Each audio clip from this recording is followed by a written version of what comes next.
What's up, y'all? This is your girl, Megan. Welcome back to my channel, to all of my returning subscribers. However, if this is your first time joining me on today, welcome. It's here we use information from celestial bodies to help us gain a better understanding of our favorite celebrities, world events, but most importantly, our damn selves, okay? If you are interested in booking your very own reading, contact me at astrowerld@gmail.com. That's astro, WERLD @gmail.com. It's listed in the description box below, okay? So now that we got that out the way, today I'm coming to y'all with another celebrity birth chart reading, this time on none other than Udoka. Udoka, okay? Y'all like my accent? Udoka? I think I got it down pat. So if you are not aware, this gentleman here is actually the longtime fiance of Miss Nia Long. Okay, Nia Long is an actress. I'm pretty sure y'all know who she is. Like, if you don't, like, who are you? Where have you been? Like, really? Basically, there was a lot of media coverage surrounding Nia Long and her fiance after it was recently discovered that her fiance had cheated on her. Is it a big deal to me? Like, I mean, that's tragic. It's unfortunate, but people get cheated on every day. I don't know why y'all feel like people aren't supposed to get cheated on because they're celebrities, or somehow that exempts them from being cheated on, or because they are beautiful celebrities. You know, Nia Long is a world-renowned, I mean, really like a sex symbol. She's an actress, but she's also like a sex symbol. She's a huge staple. People hold her up to a really high regard within the Black community. But, you know, I thought we already agreed that cheating has nothing to do with the person getting cheated on and is more so of a testament to the cheater.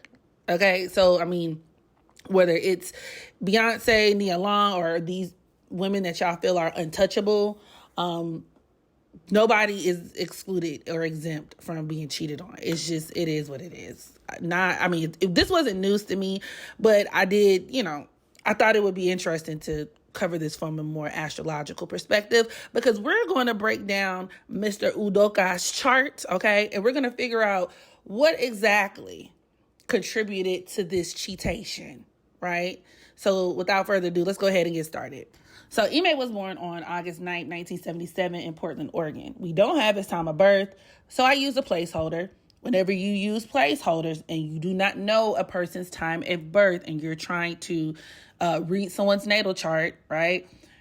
Always take the ascendant with a grain of salt, because we don't know for sure if this is his true ascendant sign based on just the generic placeholder time that was used. That also means we do not interpret the house placements. So let's not focus on that. We're not focusing on his ascendant. We're not focusing on the house placements because we don't know these things to be certifiably true. But what we can safely deduce is that he is a Leo. He has his sun at the 17th degree of Leo and is conjoined to Saturn. Now, this right off bat actually makes a lot of sense because, so my understanding, he's some type of like basketball coach, sports coach, whatever. Leo is a very competitive sign. This could even deal with where maybe he was an athlete at some point in life himself. Whenever I'm doing readings on either whether it be athletes or, you know, coaches, and most coaches at some point were athletes themselves, right? People who are involved in like the sports arena, they tend to have a healthy amount of fire placement. So having the sun, right, which the sun naturally rules Leo, the sun dignified in Leo conjoined to Saturn, could make him a really heavy hitter, somebody who's very popular and highly respected, like a major player in the sports world, so to speak. So that makes a lot of sense, where this is like his career. This is his profession.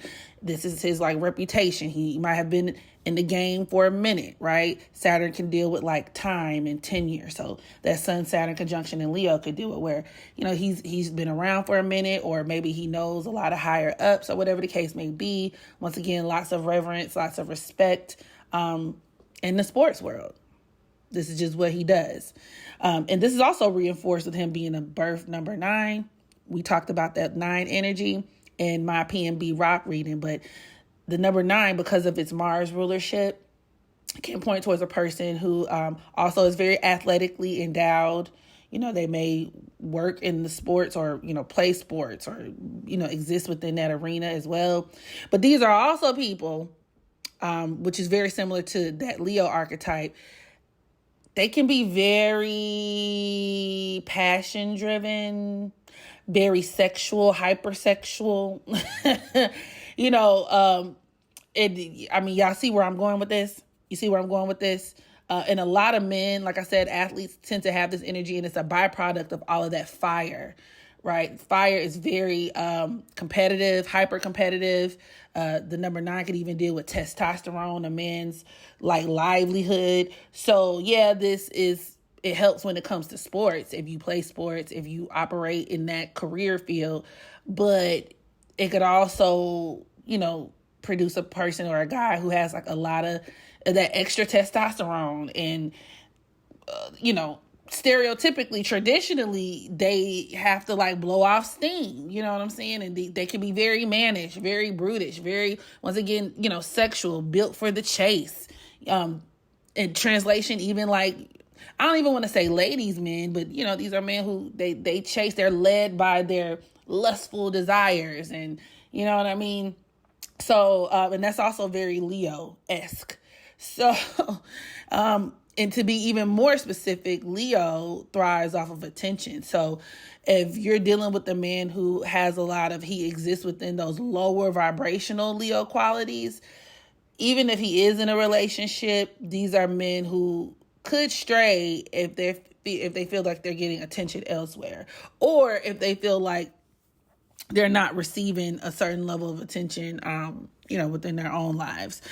Sun conjoined to Saturn in Leo could create some issues around that, like a person who may have been robbed or felt, voided of these things, or kept from, things like individualized attention very early on in life. So maybe this could be a person who turned to sports to get that validation, that type of recognition and things that that would essentially stroke a man's ego. That could also turn a dark-sided Leo with this Sun-Saturn conjunction into someone who could be a philanderer. You know what I'm saying? It's how you get your attention, how you feel like a man. This could produce a overcompensation effect with Saturn conjoined to the Sun like that, because Saturn could deal with a deficiency. So maybe you don't really feel like a man, so you have to turn to sex and sports and how you perform and things like that to kind of get that validation, that ego boost, to kind of recover and restore your manhood. Different people handle it differently, but this conjunction could definitely be a testament of that for Mr.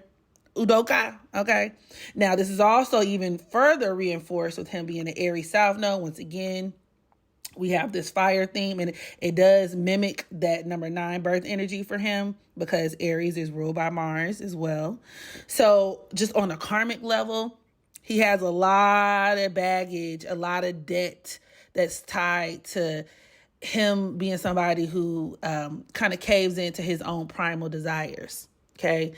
He could come from many past lives, because the South Node does deal with our past life and early life conditioning, where maybe he was only accustomed to showing up for himself. In this lifetime, as a Libra North Nodes have a lot to learn about partnership. They have a lot to learn about accountability, being accountable to others, right? And even though it's what he should be aspiring for, right? There's always going to be that resistance or that pushback in terms of our South Node, because it's so comfortable, right? So for him, being somebody who's acting in his own self-interest with no real regard for others, that comes natural for an Aries South Node. And also reinforced with him being a number 9 birth number. And so you see where I'm going with this here? Him deciding to cheat, or, him being a cheater, it's a personal thing. He has a lot of karmic debt that's tied to that. It could deal with, once again, where he could be very egotistical, naturally wrapped up in his own wants and desires. These are people who don't really do a good job with considering others. These are the takers. They may not necessarily be natural born givers, or people who are naturally primed for commitment. You know what I mean? That's what he's supposed to work towards. But, people are people. You know what I'm saying? People can backslide all day long. Now, with his Mars at the 15th degree of Gemini forming a conjunction to his moon, the way that this South Node energy is going to be expressed is going to be through the relationships that he has, once again, with women. So where I could easily see this manifesting in a man who has a really difficult time focusing on one thing at a time, one woman at a time. That's the dark side of nature of that Gemini energy with his moon Mars conjunction, right? We're already knowing the way that he's using or looking at women is these are men who may have a difficult time finding everything they want in one woman. So taking it back to the Nia Long thing, right? Well, wow, he's married to Nia Long. Why is he cheating? Well, right here, he has a personality profile that no matter who you are, Gemini moon men, and this is heightened with him having Mars conjoined to his moon. It kind of makes it like he can't help himself, but where naturally it doesn't matter. It doesn't matter what you have to offer them. These are people who thrive off of variety, right? They thrive off of being able to say, I have this and this and this. He also has Mars conjoined to Jupiter. I mean, it could be depending on the degree of his moon, but especially if his moon is conjoined to Jupiter, that could do it where he, can't get enough women. He has a lot of options. Jupiter makes everything bigger. And so where it's just going to be natural curiosity. You can give him anything, everything in the world, but there's always going to be that roaming eye, especially if he's somebody who travels a lot. Moon conjoined to Jupiter and take this aspect with a grain of salt. But I mean, it could deal with where he has women, across the country. I wouldn't be surprised if he had a woman in another country. Y'all say he African, right? I mean, he was born in Portland, but you just never know with these people. Or across the states, or with Gemini also ruling phones, this could also be kind of what catches him up. So I don't know if he got caught because he was texting a woman. This could be a man who's, if you go through his phone, you'll find different women in his phone type vibes. Or somebody even said that he got reprimanded for basically verbally, sexually assaulting people. So, these are men who could be really big talkers. So spitting game to women. It doesn't help that he has his Mercury at the 14th degree of Virgo, which is a part of this T-square here between his moon, Mars, Mercury, and Neptune in Sag. So for instance, I wouldn't be surprised if he was dealing with the people that he worked for or with, secretaries, assistants, co-workers. But his Mercury being a part of that T-square and it's squaring Neptune like that could deal with where he lacks boundaries, with these women. So once again, it could create situations where he's catcalling, he's saying inappropriate things. That T-square could also point to him being a major liar and living a double life. You know what I'm saying? This man got a lot of secrets. He got, and that's essentially what's going to breed a lot of issues for him, just in life and just in general. So, that was really hook, line, sinker for me, if you ask me. If you ask me, I'm just like, oh, okay, Moon in opposition to Neptune. That's also that could even be sending secret messages, where, women were sending him nudes or something like that. These men can rack up on stuff like that, or just being a guy who's linking up with women in secret, in private, where he's just really, something about him could be kind of shisty. Yeah. Honestly, with his moon in conjunction to Jupiter, potentially, he probably doesn't even have a type. And so, of course, Nia Long is beautiful. But once again, if you're dealing with a man who's come one, come all, I just need different experiences, I can't get enough. Come on now. What does that mean in the grand scheme of things? So, of course, we know it's not so much about Nia Long as it is about this guy. He also has Mercury squaring the moon. He just has a lot going on. Once again, it's a part of, he has that really funky T-square with Mercury and Virgo, his moon, Mars, and Neptune. So it's giving that he's somebody who's always had these issues when it comes to relationships and issues with being a one woman's man, especially when he feels like he's losing interest. It's very easy for him to lose interest in one woman, or maybe he really likes something about this woman, but there's always more to be gotten. There's more to have. There's more to conquer and accomplish. You know what I'm saying? In this lifetime, he just has to learn how to be more in tune and in sync with what a woman wants in a partnership, especially with his Venus at the 7th degree of Cancer. I wouldn't be surprised if him and Nia decided to go to some type of counseling. If she took him back, I just intuitively kind of get that vibe, especially with his Venus in Cancer. It's, these are men who can have women that ride with them or where they can cling on to relationships for a very long time. But his Venus is also squaring Pluto, that Pluto at the 12th degree of Libra. That could also be another aspect that could produce lots of infidelity, where he could just be naturally very tempted, lots of temptation. So I don't know, guys. I wonder, he need to be careful too, because that Venus-Pluto square could also deal with him bringing home a disease or anything of the sort. So I don't know. If I was him, I'd be I don't know. We don't know what's going to happen with their relationship after this, but I definitely wanted to kind of break down some basics. Y'all drop down in the comment section. Let me know what y'all think about his chart, this entire situation, and I'll catch y'all in the next video. Bye.